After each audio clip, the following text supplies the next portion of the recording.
Zanè, una coppia di genitori bengalesi è stata denunciata dai carabinieri per ipotesi di reato di abbandono di minore. Avevano lasciato il proprio figlio di 3 anni da solo in un'auto nel parcheggio di un centro commerciale per andare a fare la spesa.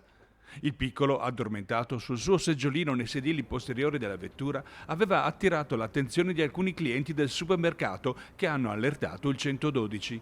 I militari, subito intervenuti, hanno immediatamente individuato l'auto segnalata e trovando come descritto il bimbo nell'abitacolo non chiuso a chiave. A fianco del seggiolino uno smartphone in modalità videochiamata puntato sul piccolo. Nel giro di poco tempo i genitori sono stati individuati e invitati in caserma per fornire spiegazioni. La coppia si è giustificata ritenendo sufficiente l'impiego della telecamera del telefono per vigilare sul figlio.